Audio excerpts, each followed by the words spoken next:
نحمده ونصلي على رسوله الكريم اما بعد فاعوذ بالله من الشيطان الرجيم بسم الله الرحمن الرحيم رب اشرح لي صدري ويسر لي امري واحلل عقدة من لساني يفقهوا قولي۔ السلام علیکم ورحمۃ اللہ وبرکاتہ۔ اللہ رب العزت دیکھتا ہے، سنتا ہے، وہ یہ طاقت رکھتا ہے کہ جو چاہے کرے اور جب جس وقت جس کو جس چیز سے چاہے نواز دے۔ اس لیے اگر ہمارا یہ یقین ہے کہ ہمارا رب ایسا ہی ہے تو اس چیز سے ہمارے اندر دعا کا جذبہ اور زیادہ پیدا ہوگا۔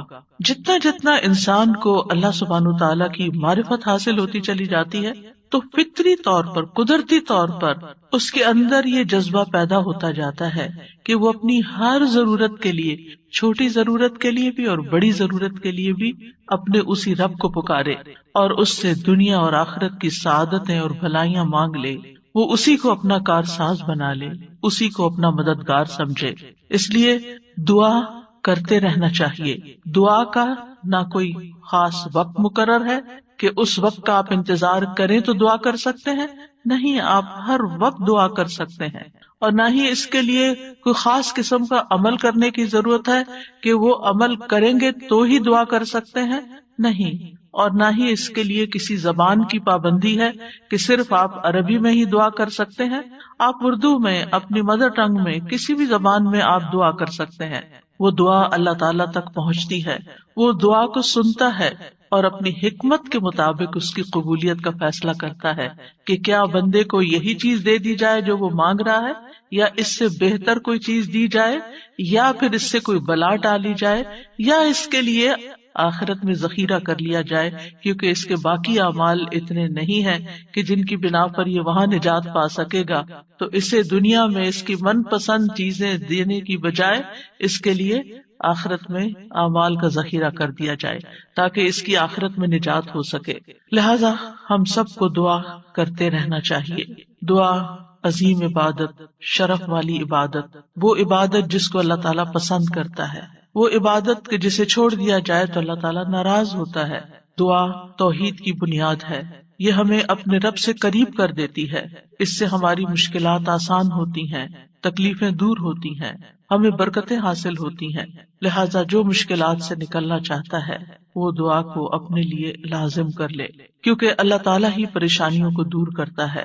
امن یجیب المضطر اذا دعاہ ویکشف السوء، بھلا کون ہے جو لاچار کی فریاد رسی کرتا ہے جب وہ اسے پکارتا ہے اور اس کی تکلیف کو دور کر دیتا ہے۔ تو جو شخص بھی مشکلات سے، پریشانیوں سے نجات چاہتا ہے اس کے لیے ضروری ہے کہ وہ دعا کو لازم کر لے، کیونکہ اللہ تعالیٰ ہی پریشانیاں دور کرتا ہے۔ اللہ تعالیٰ کے علاوہ کوئی نہیں جو پریشانی دور کر سکے۔ وقتی طور پر کوئی آپ کو دلاسا دے دے گا، کوئی آپ کی ہمت افزائی کر دے گا، کوئی آپ کا دکھ بانٹ دے گا، لیکن آپ کی مشکل صرف اور صرف اللہ تعالیٰ ہی حل کر سکتا ہے۔ وَإِن يَمْسَسْكَ اللَّهُ بِضُرٍّ فَلَا كَاشِفَ لَهُ إِلَّا هُوَ وَإِن يَمْسَسْكَ بِخَيْرٍ فَهُوَ عَلَى كُلِّ شَيْءٍ قَدِيرٌ، اگر اللہ تجھے کوئی تکلیف پہنچائے تو اس کے سوا اسے کوئی دور کرنے والا نہیں، اور اگر وہ تجھے کوئی بھلائی پہنچائے تو وہ ہر چیز پر پوری طرح قادر ہے۔ ہم دیکھتے ہیں کہ عام طور پر لوگ مشکل وقت میں اللہ تعالیٰ کے سوا سب کو بھول جاتے ہیں۔ آخر میں انسان صرف اللہ ہی کو یاد کرتا ہے، اور یہ صرف مسلمان کے ساتھ ہی نہیں، نان مسلمز کے ساتھ، شرک کرنے والوں کے ساتھ، الحاد کا رستہ اختیار کرنے والوں کے ساتھ بھی یہی معاملہ ہے۔ اور اس میں ہم دیکھتے ہیں کہ ایک مرتبہ جب اکرمہ بن ابی جہل نبی صلی اللہ علیہ وسلم سے بھاگ کر کشتی پر سوار ہو گئے، مکہ سے بھاگ گئے اور پھر جزیرۃ العرب چھوڑنا چاہا، اور جس کشتی پر بیٹھے وہ سمندر کے بیچ میں جا کر ڈوبنے لگی، تو کشتی کے مالکوں نے کہا کہ لوگوں اخلاص کے ساتھ دعا کرو۔ اخلاص کا مطلب یہ ہے کہ بتوں کو بھول جاؤ اور صرف اللہ سے دعا کرو، اس لیے کہ اس کے ڈوبنے کو صرف اللہ ہی بچا سکتا ہے۔ تو اس وقت چونک اٹھے کہ اسی چیز کی دعوت تو ہمیں محمد صلی اللہ علیہ وسلم دے رہے ہیں۔ اس وقت انہوں نے عہد کیا کہ اگر آج اے رب تو مجھے بچا لے گا تو پہلا کام میں یہ کروں گا کہ میں محمد صلی اللہ علیہ وسلم کے ہاتھ میں اپنا ہاتھ دے دوں گا، میں اسلام قبول کر لوں گا۔ اور پھر آپ جانتے ہیں کہ اکرمہ بن ابی جہل نے کس اخلاص کے ساتھ اسلام قبول کیا، تو دعا کی قبولیت ہی ان کے اسلام کا ایک ذریعہ بنی۔ اور دعا کرنے کی تین صورتیں ہیں. ایک تو یہ کہ اللہ تعالیٰ کی توحید بیان کرنا، جس میں انسان کہتا ہے یا اللہ لا الہ الا اللہ لا الہ الا انت سبحانک انی کنت من الظالمین. یہ دعا کا ایک طریقہ ہے. یہاں آپ صرف اللہ تعالیٰ کی توحید بیان کر رہے ہیں، اپنی کوتاہیوں کا اعتراف کر رہے ہیں. پھر اسی طرح آپ کہتے ہیں ربنا، اے ہمارے رب. یہاں بھی آپ اپنے رب کو رب کہہ کے پکار رہے ہیں، گویا اللہ تعالیٰ کی تعریف کر رہے ہیں. اور پھر دوسرا طریقہ یہ ہے کہ اللہ تعالیٰ سے انسان صرف بخشش کا سوال کرتا رہے اور رحمت کا سوال کرتا رہے، جیسے استغفر اللہ استغفر اللہ استغفر اللہ. کیونکہ اگر آپ کی بخشش ہو گئی تو آپ کے راستے میں جتنی بھی مشکلات ہیں وہ خود بخود حل ہونا شروع ہو جائیں گی. یعنی آپ کو اس وقت کہنے کی ضرورت نہیں ہوگی کہ یار اب مجھے یہ چاہیے مجھے وہ چاہیے. آپ صرف یہ کہتے ہیں کہ اللہ وہ گناہ جو میرے اور تیرے بیچ میں حائل ہو گئے ہیں، جو تیری رحمت تک مجھے پہنچنے نہیں دے رہے، یا رب تو ان کو دور کر دے، تو مجھے معاف کر دے. اور یہ چیز انسان کی مشکلات دور کرنے کا ذریعہ بن جاتی ہے اور اس کی حاجات پوری ہونے کا ذریعہ بن جاتی ہے، جو بھی اس کی زندگی میں کوئی حاجت اور ضرورت ہوتی ہے.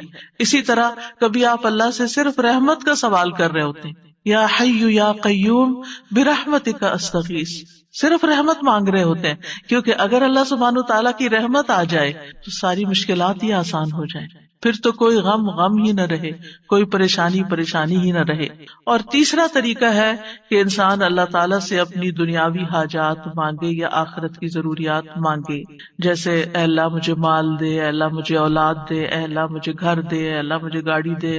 اور صحابہ اتنی چھوٹی چھوٹی چیزیں میں مانگتے تھے، جیسے جوتی کا تسمہ اگر ٹوٹ گیا تو بھی اللہ سے مانگتے تھے. چھوٹی سے چھوٹی ضرورت سے لے کے بڑی سے بڑی ضرورت تک براہ راست اللہ تعالیٰ سے مانگی جا سکتی، اور اس میں کوئی عیب کی بات نہیں، کوئی گناہ کی بات نہیں. وہ آپ کا رب ہے، وہ سب سے زیادہ آپ کا خیر خواہ ہے، لہٰذا آپ اس سے نہیں مانگیں گے تو کس سے مانگیں گے؟ اور وہ جو سب کچھ دینے پہ قادر ہے، اس سے نہیں مانگیں گے تو کس سے مانگیں گے؟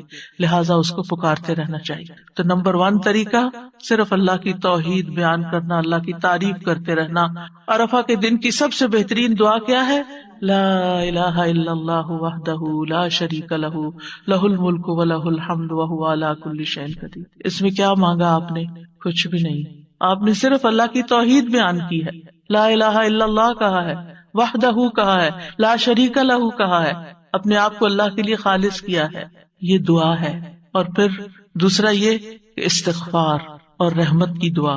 اور تیسرا کوئی بھی ضرورت جو ہو کسی بھی زبان میں، کسی بھی چیز کی، روحانی، جذباتی، مادی، دنیا کی، آخرت کی، کوئی بھی چیز وہ مانگتے چلے جائیں. ہم دیکھتے ہیں کہ انبیاء علیہم السلام اپنی حاجات اللہ تعالیٰ کے سامنے رکھتے تھے، مشکل وقت میں اللہ تعالیٰ کی طرف رجوع کیا کرتے تھے. کانوا اذا فزعوا الی الصلاۃ، یہ حدیث ہے مسند احمد کی، کہ انبیاء پر جب بھی کوئی پریشانی آتی تو وہ نماز کی طرف متوجہ ہو جاتے تھے، نماز پڑھنے لگتے تھے. اور کل ہم نے پڑھا تھا کہ دعا کی 2 بڑی قسمیں ہیں، دعائے عبادت اور دعائے مسئلہ. کہ عبادت بھی بذات خود دعا ہے، دعائے حال ہے، یعنی ہم ایسی حالت میں ہیں، ایسی عبادت میں ہیں کہ جو اللہ کی رحمت کو ہماری طرف متوجہ کر رہی ہے. انسان سب سے زیادہ اللہ کے قریب کہاں ہوتا ہے؟ سجدے کی حالت میں، اقرب الیہ. لہذا خوب وہاں دعا کرنی چاہیے. تو نماز بذات خود پریئر ہے، اس کو کہتے بھی پریئر ہے. صلاۃ کا معنی بھی دعا ہے، تو وہ تو دعا کا مجموعہ ہے. اسی لیے واستعینوا بالصبر والصلاۃ، جب انسان پر کوئی مشکل آئے تو فوراً نماز کی طرف جائے اور نماز پڑھ کر اللہ تعالیٰ سے دعا بھی کرے. اور بذات خود اگر نوافل پہ نوافل بھی پڑھ رہا ہے یا طویل قیام کر رہا ہے، طویل سجدہ کر رہا ہے، تو یہ بھی ایک طرح سے دعا یا عبادت ہی کی حالت میں ہے. انبیاء علیہم السلام کی دعائیں کیوں قبول ہوئی؟ ہم ایک کے بعد ایک پیغمبر کے بارے میں قرآن مجید میں پڑھتے ہیں اور ہر پیغمبر کی دعا کے بارے میں پڑھتے ہیں کہ وہ قبول ہو گئی. کیوں؟ انہم کانوا یسارعون فی الخیرات ویدعوننا رغبا ورہبا. 2 کام تھے ان کے. ایک تو یہ کہ وہ نیکی کے کاموں میں بہت جلدی کرتے تھے، یسارعون فی الخیرات. تو دعاؤں کی قبولیت کے لیے کیا ہے؟ نیکیوں میں جلدی کریں، نیکیوں میں دوڑ لگائیں، نیکیوں میں آگے بڑھیں. ویدعوننا رغبا ورہبا، اور وہ ہمیں پکارتے تھے رغبت کے ساتھ بھی اور رہبت کے ساتھ بھی، امید کے ساتھ بھی اور خوف کے ساتھ بھی. تو انسان کو اپنے رب کو امید اور خوف دونوں طریقوں سے پکارنا چاہیے. تو ہم دیکھتے ہیں کہ آدم علیہ السلام پر جب پریشانی آئی، شیطان کے کہنے میں وہ آ گئے اور پھر انہوں نے دعا کی، ربنا ظلمنا انفسنا وَإِن لَّمْ تَغْفِرْ لَنَا وَتَرْحَمْنَا لَنَكُونَنَّ مِنَ الْخَاسِرِينَ، کہ اے ہمارے رب، ہم نے اپنی جانوں پر ظلم کیا، اگر تو نے ہمیں نہ بخشا، ہم پر رحم نہ کیا تو ضرور ہم خسارہ پانے والوں میں سے ہو جائیں گے. تو کیا ہوا؟ اللہ تعالیٰ نے دعا قبول کی. فَتَلَقَّى آدَمُ مِن رَّبِّهِ كَلِمَاتٍ فتاب علیہ انہ هو التواب الرحیم. اللہ سبحانہ تعالیٰ نے آدم علیہ السلام کی توبہ قبول کر لی. نوح علیہ السلام کی قوم نے ان کے ساتھ بہت برا سلوک کیا. کذبت قبلہم قوم نوح فکذبوا عبدنا وقالوا مجنون وازدجر فدعا ربہ انی مغلوب فانتصر. ان سے پہلے قوم نوح نے بھی جھٹلایا تھا، بس انہوں نے ہمارے بندے کو جھٹلا دیا اور کہنے لگے یہ مجنون ہے، اور وہ بری طرح جھڑک دیا گیا. یعنی قوم کے اوباش قسم کے لوگ ان کے ساتھ ڈانٹ ڈپٹ بھی کرتے تھے. اور بعض روایات میں آتا ہے کہ انہوں نے ان کو اتنا مارا کہ بے ہوش کر دیا. تو انہوں نے اپنے رب کو پکارا، انی مغلوب، رب میں مغلوب ہو گیا ہوں، میرا ان پہ کوئی بس نہیں چلتا، میں ان کے ساتھ ہر طریقہ آزما چکا ہوں، یہ نہیں مانتے، بس تو میری مدد کر. کیا ہوا؟ اللہ تعالیٰ فرماتے وَنُوحًا إِذْ نَادَى مِن قَبْلُ فَاسْتَجَبْنَا لَهُ فَنَجَّيْنَاهُ وَأَهْلَهُ مِنَ الْكَرْبِ الْعَظِيمِ. اور نوح کو بھی جب اس نے اس سے پہلے پکارا تو ہم نے اس کی دعا قبول کر لی، پھر اسے اور اس کے گھر والوں کو بہت بڑی گھبراہٹ سے بچا لیا. وَلَقَدْ نَادَانَا نُوحٌ فَلَنِعْمَ الْمُجِيبُونَ. اور بلا شبہ یقیناً نوح نے ہمیں پکارا تو یقیناً ہم بہت اچھے قبول کرنے والے ہیں. اللہ تعالیٰ نے ان کی دعا قبول کر لی اور پوری قوم کو ڈبو دیا سوائے ایمان والوں کے، اور اپنے بندے کا بدلہ لے لیا. یونس علیہ السلام کی مثال ہمارے سامنے ہے کہ جب اپنی قوم سے ناراض ہو کر، غضبناک ہو کر چلے گئے تھے، چلتے چلتے سمندر تک، سمندر سے کشتی میں، کشتی سے مچھلی کے پیٹ میں، اور مچھلی چلی گئی سمندر کی تہہ میں، اندھیروں پر اندھیرے. فنادا فی الظلمات اللہ الہ الا انت سبحانک انی کنت من الظالمین. تو اس نے اندھیروں میں پکارا، تیرے سوا کوئی معبود نہیں، تو پاک ہے، یقیناً میں ظلم کرنے والوں میں سے ہوں. تو ہم نے اس کی دعا قبول کر لی اور اسے غم سے نجات دے دی. اور اسی طرح ہم ایمان والوں کو نجات دیتے ہیں، اوروں کو بھی دیں گے. ان ساری مثالوں میں ہمارے لیے سبق ہے. ہمارے حالات کتنے بھی تنگ ہوں، ہم کتنے بھی پریشانی میں ہوں، لیکن پیغمبروں سے زیادہ پریشانی ہم پر نہیں آئی. بعض جگہوں پر آتا ہے کہ آدم علیہ السلام 300 سال تک یہ دعا کرتے رہے، روتے رہے کہ مجھ سے غلطی ہوئی ہے. بالآخر رب نے ان کو کلمات سکھائے اور پھر دعا انہوں نے مانگی اور ان کی نجات ہوئی.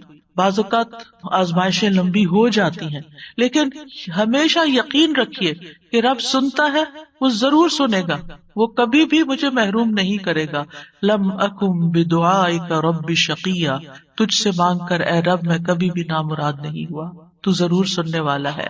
پھر ایوب علیہ السلام 18 سال تک ایک بیماری میں مبتلا رہے ہیں. وَأَيُّوبَ إِذْ نَادَى رَبَّهُ أَنِّي مَسَّنِيَ الضُّرُّ وَأَنْتَ أَرْحَمُ الرَّاحِمِينَ فَاسْتَجَبْنَا لَهُ فَكَشَفْنَا مَا بِهِ مِنْ ضُرٍّ وَآتَيْنَاهُ أَهْلَهُ وَمِثْلَهُمْ مَعَهُمْ رَحْمَةً مِنْ عِنْدِنَا وَذِكْرَىٰ لِلْعَابِدِينَ. اور ایوب جب اس نے اپنے رب کو پکارا کہ بے شک مجھے تکلیف پہنچی ہے اور تو رحم کرنے والوں میں سب سے زیادہ رحم کرنے والا ہے، تو ہم نے اس کی دعا قبول کر لی، بس اسے جو تکلیف تھی دور کر دی، اور اس کے گھر والے اور ان کے ساتھ اتنے ہی اور عطا کر دیے اپنے پاس سے رحمت کے طور پر. ان لوگوں کے لیے یاد دہانی ہے یہ جو عبادت کرنے والے ہیں. یعنی بعض اوقات انسان سوچتا ہے میں عبادت بھی کرتا ہوں، میں اللہ تعالیٰ کی حرام کردہ چیزوں سے بھی بچتا ہوں، لیکن میں دعا کرتا رہتا ہوں مگر میری دعا نہیں سنی جاتی، معلوم نہیں کیوں. اب دیکھیے کس طرح یعقوب علیہ السلام سال ہا سال تک، بعض روایات میں 40 سال اور بعض میں اس سے بھی زیادہ وقت کے لیے وہ بیٹے سے جدا ہوئے تھے اور مسلسل دعا کرتے رہے، مایوس نہیں ہوئے. اللہ تعالیٰ نے بالآخر ان کی دعا سن لی. چھوڑنا نہیں، پیچھے نہیں ہٹنا. ایوب علیہ السلام نے کہا تھا انی مسنی الضر وانت ارحم الراحمین، اللہ مجھے تکلیف پہنچی ہے اور تو سب سے بڑا رحم کرنے والا ہے، تو سب مہربانوں میں سے بڑھ کر مہربان ہے، تو مہربانی نہیں کرے گا تو اور کون کرے گا. تو یہاں انہوں نے اللہ تعالیٰ کی رحمت کی فریاد کی. پھر ابراہیم علیہ السلام مشکل ترین حالات میں اللہ تعالیٰ پر توکل کرتے ہیں. ابن عباس کہتے ہیں کہ یہ کلمہ حسبنا اللہ و نعم الوکیل ابراہیم علیہ السلام نے اس وقت کہا تھا جب انہیں آگ میں ڈالا گیا تھا، اور ان کے اس کلمے کی وجہ سے ان پر آگ ٹھنڈی ہو گئی، کیونکہ انہوں نے کہا تھا حسبنا اللہ و نعم الوکیل، حسبنا اللہ، اللہ ہمیں کافی ہے. یہ بھی پکارنے کا ایک انداز ہے، اللہ کی رحمت کو طلب کرنے کا ایک انداز ہے. اور ان کے اس کہنے پر اللہ سبحانہ وتعالیٰ نے کیا فرمایا، قلنا یا نار کونی بردا وسلاما علی ابراہیم، اے آگ تو ابراہیم پر سراسر ٹھنڈک اور سلامتی والی بن جا. ابراہیم علیہ السلام نے نیک اولاد کی دعا کی، رب ہب لی من الصالحین فبشرناہ بغلام حلیم، اے میرے رب مجھے لڑکا عطا کر جو نیکوں میں سے ہو، تو ہم نے اسے ایک بردبار لڑکے کی خوشخبری دی. بغلام حلیم، ایسا نہیں ہوا کہ ابراہیم علیہ السلام نے ادھر دعا کی اور ادھر ان کو اسحاق اور اسماعیل علیہ السلام مل گئے. انتہائی بڑھاپے کی حالت میں جا کر بہت سالوں کے بعد دعا قبول ہوئی، لیکن قبول ہوئی. ہمارے لیے اس میں سبق یہ ہے کہ مانگتے رہیں چاہے سال ہا سال گزر جائیں. اور پھر وہ کہتے ہیں الحمدللہ الذی وہب لی علی الکبر اسماعیل و اسحاق ان ربی لسمیع الدعاء، سب تعریف اس اللہ کی ہے جس نے مجھے بڑھاپے کے باوجود اسماعیل اور اسحاق عطا کیے، بے شک میرا رب تو بہت دعا سننے والا ہے. اللہ سبحانہ تعالیٰ نے انہیں ہدایت یافتہ اولاد عطا کی تھی. یہ ان کے صبر کا نتیجہ تھا. ان کی زندگی تو مشکل میں گزری، لیکن اس کا بدلہ اللہ نے ان کو کیا دیا کہ ایسی اولاد دی جو ہمیشہ کے لیے ان کے لیے ناموری کا سبب بنی. وَوَهَبْنَا لَهُ إِسْحَاقَ وَيَعْقُوبَ، صرف بیٹا نہیں، بیٹے کے بعد پوتے کی بھی خوشخبری دی. كُلًّا هَدَيْنَا، ہر ایک کو ہم نے ہدایت دی. وَنُوحًا هَدَيْنَا مِن قَبْلُ، نوح علیہ السلام کو اس سے پہلے ہم نے گائیڈ کیا. وَمِن ذُرِّيَّتِهِ دَاوُودَ وَسُلَيْمَانَ وَأَيُّوبَ وَيُوسُفَ وَمُوسَى وَهَارُونَ وَكَذَلِكَ نَجْزِي الْمُحْسِنِينَ، اور اس کی اولاد میں سے داؤد اور سلیمان اور ایوب اور یوسف اور موسیٰ اور ہارون، اور اسی طرح ہم نیکی کرنے والوں کو جزا دیتے ہیں. یعقوب علیہ السلام کا حال آپ کے سامنے ہے. انہوں نے اپنے غم اور دکھ کی فریاد لوگوں کے سامنے نہیں کی، لوگوں کو جا کر اپنے دل کا حال نہیں بتایا. کیا کہا، انما اشکو بثی وحزنی الی اللہ وأعلم من اللہ ما لا تعلمون. یعقوب علیہ السلام نے کہا، بے شک میں اپنی بے قراری اور غم کی شکایت صرف اللہ سے کرتا ہوں، اللہ ہی میرے دل کا حال جانتا ہے کہ یہاں کیسی کیسی بے قراری ہے بچے کی جدائی میں، اور میں اللہ کی طرف سے وہ باتیں جانتا ہوں جو تم نہیں جانتے. بہت کچھ جاننے کے باوجود انہیں یہ نہیں پتا تھا کہ بیٹا مصر میں ہے. اللہ نے نہیں بتایا. وہ کہہ سکتے تھے نا اللہ تعالیٰ مجھے بتا دیں وہ کہاں ہے، آپ تو جانتے ہیں، آپ مجھے بھی بتا دیں. لیکن اللہ سبحانہ تعالیٰ نے اس کا بھی ایک وقت رکھا تھا. اگر پیغمبروں کے لیے قبولیت کا ایک وقت ہے تو ہمارے لیے بھی دعاؤں کی قبولیت کا ایک وقت ہوتا ہے. قبولیت کا مطلب یہ نہیں ہوتا کہ بس منہ سے نکلتے ہی بات آپ کی فرمائش پوری ہو جائے. اور پھر آپ دیکھیے کہ کس طرح اللہ تعالیٰ نے ان کی دعا قبول کر لی. اور پھر ہم دیکھتے ہیں کہ یوسف علیہ السلام کی مثال، انہوں نے تو اپنے لیے ایک انوکھی ہی دعا مانگی. قال رب السجن احب الی، قید خانے میں جانے کی دعا کی تاکہ ان عورتوں کا قید اور مکر جو ہے وہ ان سے دور ہو جائے. فاستجاب له ربه فصرف عنه کیدہن، رب نے اس کی دعا قبول کر لی اور ان عورتوں کا مکر فریب حضرت یوسف سے ہٹا دیا. انہ هو السمیع العلیم، بے شک وہ خوب سننے والا، خوب جاننے والا ہے. پھر موسیٰ علیہ السلام کی دعا، کس طرح وہ مدین پہنچتے ہیں تھکے ہارے، کئی دن کے پیدل سفر کے بعد جا کر ابھی بیٹھتے ہیں تو فوراً دیکھتے ہیں کہ کچھ لڑکیاں اپنا ریوڑ لے کے کھڑی ہیں، پانی نہیں پلا پا رہی، خود تھکے ہوئے ہیں، خود بھوکے بھی ہیں، پیاسے بھی ہیں، زخمی بھی ہیں، کچھ فیوچر کا نہیں پتا، لیکن کیا کرتے ہیں؟ سب سے پہلے اپنے رب کو پکارتے ہیں، ربی انی لما انزلت الی من خیر فقیر. اور صرف دعا مانگ کے وہیں درخت کے نیچے بیٹھ نہیں جاتے، بلکہ اٹھ کے ان بچیوں کے پاس جاتے ہیں کہ یہ تمہارا کیا معاملہ ہے، اور ان کے سارے ریوڑ کو پانی پلاتے ہیں. اور آپ سوچئے کہ ایک شخص جو خود اتنا تھکا، وہ اپنے آپ کو وہاں رکھ کے دیکھیے، اگر ہم اتنا لمبا سفر کر کے آئیں اور ہم سے کوئی پانی مانگ بیٹھے، خود تو آفر کرنا دور کی بات، کوئی اور مانگ بیٹھے تو شاید ہم جھڑک ہی دیں کہ میں نے بھی تو اتنا ہی سفر کیا نہیں جتنا تم نے کیا. یہیں سے تو ہماری لڑائیاں فساد شروع ہوتے ہیں گھروں میں. لیکن نیکی کرنے والے انہم کانوا یسارعون فی الخیرات، نیکی کے کاموں میں بہت جلدی کرتے تھے، سستی نہیں کرتے تھے. ضرورت مند کو دیکھا، پہچان لیا، اٹھے، نیکی کی، اور ابھی واپس آ کے بیٹھے ہی تھے کہ اللہ سبحانہ تعالیٰ کی طرف سے ہر چیز کی بشارت آ گئی، اور وہ بچی واپس آئی اور پھر گھر لے کر گئی. کھانے پینے کا بھی انتظام ہو گیا، شادی کا بھی انتظام ہو گیا، ٹھکانے کا بھی انتظام ہو گیا، اور اچھی صالح نیک کمپنی کا بھی. جب آپ کسی اجنبی ملک میں جاتے ہیں تو آپ کو نہیں پتا ہوتا کہ آپ کو کیسے دوست ملیں گے، آپ کے نیبرز کون سے ہوں گے، آپ کا تعلق کن لوگوں سے ہوگا. لیکن یہ اللہ کی کتنی بڑی رحمت تھی کہ اللہ تعالیٰ نے انہیں ایک نیک صالح انسان کے ساتھ جوڑ دیا کہ اس کی بیٹی کی شادی حضرت موسیٰ علیہ السلام سے ہو گئی اور ان کے درمیان ایک رشتہ قائم ہو گیا. یہ بھی سراسر اللہ کی رحمت تھی. اللہ تعالیٰ نے ان کی دعا قبول کی. موسیٰ علیہ السلام نے ہر مشکل مرحلے میں اللہ تعالیٰ کو ہی پکارا. فرعون کے دربار میں جانے لگتے ہیں تو کیا پڑھتے ہیں؟ رب اشرح لی صدری ویسر لی امری واحلل عقدۃ من لسانی یفقہوا قولی واجعل لی وزیرا من اہلی ہارون اخی. رب اشرح لی کے علاوہ کہ جو کام کرنے جا رہا ہوں یا اللہ اس کے لیے میرا دل کھول دے، میرا کام آسان کر دے، میری زبان کی گرہ کھول دے، یعنی میرے بولنے میں سلاست ہو جائے، اور اس طرح کی کمیونیکیشن ہو کہ لوگ میری بات سمجھ جائیں، ان کو میری بات سمجھ آ جائے تاکہ وہ مقصد پورا ہو جائے، اور میرے گھر والوں میں سے ایک میرا مددگار بنا دے. اللہ تعالیٰ نے ہارون علیہ السلام کو نبی بنا کر ان کا مددگار بنا دیا. زکریا علیہ السلام کی مثال، مایوس نہیں ہے، سال ہر سال تک اولاد کی دعا کرتے، انتہائی بڑھاپے میں بھی. وَزَكَرِيَّا إِذْ نَادَىٰ رَبَّهُ رَبِّ لَا تَذَرْنِي فَرْدًا وَأَنْتَ خَيْرُ الْوَارِثِينَ. اور زکریا کو جب اس نے اپنے رب کو پکارا، اے میرے رب مجھے اکیلا نہ چھوڑ اور تو سب وارثوں سے بہتر ہے، تو ہم نے اس کی دعا قبول کر لی. فَاسْتَجَبْنَا لَهُ وَوَهَبْنَا لَهُ يَحْيَىٰ، اور ہم نے اس کو یحییٰ عطا کیا.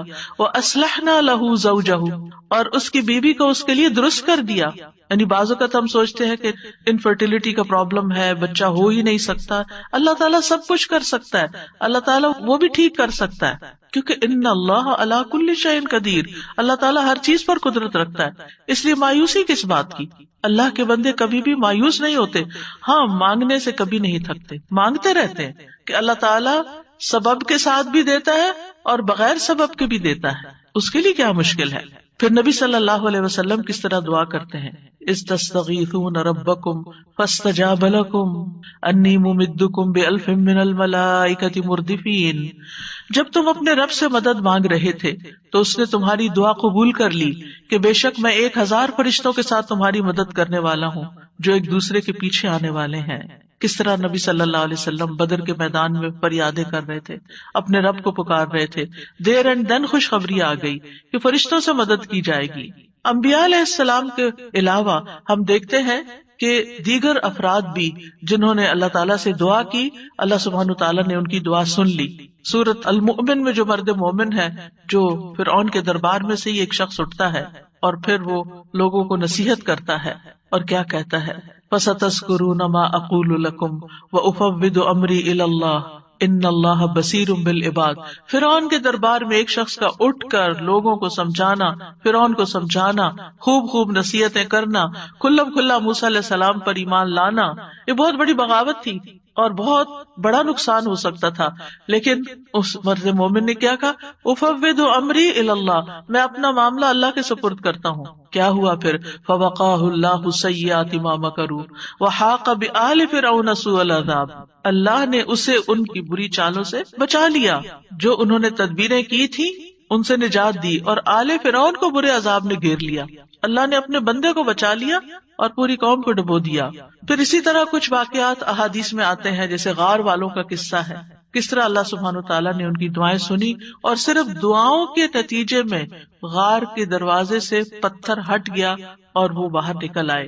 پھر اسی طرح ایک اور بچے کا واقعہ ملتا ہے جسے بادشاہ نے جادوگر کے پاس جادو سیکھنے کے لیے بھیجا، تو اس نے جادو سیکھنے کی بجائے الٹا اللہ تعالیٰ کی پہچان کا علم کسی سے حاصل کر لیا راستے میں. جب بادشاہ کو پتا چلا تو وہ بہت ناراض ہوا اور غصے میں آ کر اس نے کہا کہ اس بچے کو فلاں پہاڑ پہ لے جاؤ اور اسے پہاڑ کی چوٹی سے گرا دو تاکہ یہ ہلاک ہو جائے، اور اگر یہ اپنے دین سے پھر جائے تو اسے چھوڑ دینا، انکار کرے تو نیچے پھینک دینا. بادشاہ کے جو ساتھی تھے وہ لڑکے کو پہاڑ کی چوٹی پر لے گئے. اس لڑکے نے ایک دعا مانگی، اللہم اکفنیہم بما شئت، اللہم اکفنیہم بما شئت، اے اللہ جس طرح تو چاہے تو مجھے ان کے مقابلے میں کافی ہو جا، ان کے مقابلے میں تو میرا ساتھ دے. تو کہتے ہیں پہاڑ پر ایسا زلزلہ آیا کہ جس سے اس کے سارے ساتھی جو لے کے گئے تھے وہ سارے گر گئے، وہ سب الٹے گرے اور وہ لڑکا چلتا ہوا بادشاہ کی طرف دوبارہ آ گیا. بادشاہ نے اس لڑکے سے پوچھا تیرے ساتھیوں کا کیا ہوا؟ لڑکے نے کہا اللہ مجھے ان سے کافی ہو گیا. بادشاہ نے پھر اس لڑکے کو اپنے ساتھیوں کے اور لوگوں کے حوالے کر کے کہا کہ اسے ایک چھوٹی سی کشتی میں بٹھاؤ اور سمندر کے بیچ میں جا کے کشتی الٹ دو، اس کو وہاں پھینک دو، اگر یہ اپنے دین سے پھر جائے تو چھوڑ دینا، انکار کرے پھینک کے آ جانا. بادشاہ کے ساتھی اس لڑکے کو لے کر گئے تو لڑکے نے پھر یہی دعا کی، اللہم اکفنیہم بما شئت، اے اللہ تو جس طرح چاہے مجھے ان سے کافی ہو جا. پھر وہ کشتی بادشاہ کے ساتھیوں سمیت الٹ گئی، سب غرق ہو گئے اور وہ لڑکا چلتا ہوا واپس بادشاہ کے پاس آ گیا. بادشاہ نے اس لڑکے سے کہا تیرے ساتھیوں کا کیا ہوا؟ کہنے لگا اللہ مجھے ان کے مقابلے کے لیے کافی ہو گیا. اور واقعی اللہ ہی کافی ہوتا ہے دشمن سے نبٹنے کے لیے. انسان کے اپنے پاس زور نہیں ہوتا، طاقت نہیں ہوتی، ہم کمزور ہوتے ہیں، لیکن اگر اللہ کی مدد آ جائے تو انسان ہر طرح کی مشکلات پہ قابو پا سکتا ہے.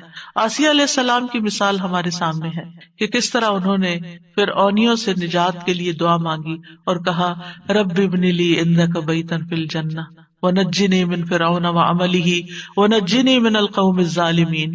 اے میرے رب میرے لیے اپنے پاس جنت میں ایک گھر بنا دے اور مجھے فرعون سے اور اس کے عمل سے نجات دے اور مجھے ظالم قوم سے نجات دے. تو کیا ہوا؟ اللہ تعالیٰ نے ان کی دعا قبول کر لی. ابو ہریرہ کہتے ہیں کہ فرعون نے اپنی بیوی کے دونوں ہاتھوں اور دونوں پاؤں کے لیے 4 میخیں گاڑی، یعنی جیسے وصولی دیتے ہیں نا، تو ہر ہاتھ میں میخ گاڑی اور پاؤں میں بھی. جب وہ فرعونی ان سے جدا ہوتے تو فرشتے ان پہ سایہ کر لیتے. اس وقت انہوں نے یہ دعا کی، بس اللہ تعالیٰ نے جنت میں ان کے گھر سے پردہ ہٹا کر ان کو گھر دکھا دیا. یہ گھر بن چکا ہے تمہارا، اس صبر کی بدولت جو انہوں نے اس تکلیف پر کیا اور اپنے ایمان کو بچایا. سارہ علیہ السلام نے کس طرح اس ظالم بادشاہ کے مقابلے میں مدد طلب کی. آپ جانتے ہیں کہ ابراہیم علیہ السلام نے حضرت سارہ کے ساتھ ہجرت کی تھی اور انہیں لے کر ایک شہر میں پہنچے. جو اس کا بادشاہ تھا وہ بہت ظالم تھا، اور جب اسے پتا چلتا کہ کوئی مسافر ایسا ہے جس کے ساتھ بہت خوبصورت عورت ہے تو وہ اس سے زبردستی چھین لیتا تھا. اسے پتا چلا کہ ابراہیم علیہ السلام اپنے ساتھ ایک ایسی عورت کو لائے ہیں جو عورتوں میں سب سے زیادہ خوبصورت ہے. تو انہوں نے ابراہیم علیہ السلام کو پیغام بھیجا کہ یہ تمہارے ساتھ کون ہے؟ تو انہوں نے کہا کہ یہ میری بہن ہے. پھر سارہ کے پاس گئے تو انہوں نے کہا میری بات کو جھٹلانا نہیں، کیونکہ میں نے ان کو بتایا کہ تم میری بہن ہو. اللہ کی قسم اس سرزمین میں میرے اور تمہارے علاوہ دوسرا کوئی مومن نہیں، یعنی ہم ایمان میں بہن بھائی ہیں. تو انہوں نے پھر سارہ کو ظالم کے پاس بھیج دیا. بادشاہ سارہ کی طرف بڑھنے لگا تو یعنی حضرت سارہ نے اٹھ کر وضو کیا، نماز پڑھنے لگی اور یہ دعا کی، اللہم ان کنت آمنت بک وبرسولک واحسنت فرجی الا علی زوجی فلا تسلط علی الکافر. اے اللہ اگر میں تجھ پر اور تیرے رسول پر ایمان لائی ہوں اور میں نے اپنی شرمگاہ کو اپنے شوہر کے سوا محفوظ رکھا ہے تو اس کافر کو میرے اوپر مسلط نہ ہونے دے. اس پر بادشاہ کا سانس گلے میں پھنس گیا اور گر کر ایڑیاں رگڑنے لگا اور حضرت سارہ کو نجات مل گئی. نہ صرف ایک نجات ملی بلکہ ان کے ساتھ توفتن حضرت ہاجر کو بھی ساتھ دیا گیا. خولہ بنت ثعلبہ کی مثال قرآن میں آپ کے سامنے ہے کہ کس طرح ان کے شوہر نے ان سے زہار کیا تو وہ پریشان ہو گئی اور نبی صلی اللہ علیہ وسلم کے پاس آئیں اور تکرار کرنے لگی کہ میرے مسئلے کا کوئی حل بتایا جائے. تو اس پر اللہ سبحانہ وتعالیٰ نے کیا آیات نازل کی، قد سمع اللہ قول التی تجادلک فی زوجہا وتشتکی الی اللہ واللہ یسمع تحاورکما. اللہ نے سن لی اس عورت کی بات جو تم سے اپنے شوہر کی شکایت کر رہی تھی اور اپنے خاوند کے بارے میں جھگڑ رہی تھی اور اللہ کی طرف شکایت کر رہی تھی اور اللہ تم دونوں کی بات سن رہا تھا. تو اللہ سبحانہ تعالیٰ نے اس عورت کی بات سن لی کا مطلب کیا ہے؟ دعا قبول کر لی، مسئلے کا حل مل گیا. اسی طرح سلف صالحین جو ہیں وہ بھی اللہ کو پکارتے ہیں. امت کے جو نیک لوگ ہیں ان میں سب سے پہلے صحابہ کرام ہیں. وہ سب سے بڑھ کر اللہ تعالیٰ کو جاننے والے تھے، اللہ تعالیٰ کی معرفت رکھتے تھے، وہ اللہ کے رسول کو جاننے والے تھے، وہ دین میں سب سے زیادہ بصیرت رکھتے تھے، اور سب سے زیادہ دعا کرنے کے ادب آداب سے واقف تھے کہ کیسے دعا کی جاتی ہے۔ ہم دیکھتے ہیں کہ عمر بن خطاب رضی اللہ عنہ دعا کے ذریعے اپنے دشمن کے خلاف فتح طلب کرتے تھے، اور یہ دعا ان کے لشکروں میں سے عظیم لشکر تھا۔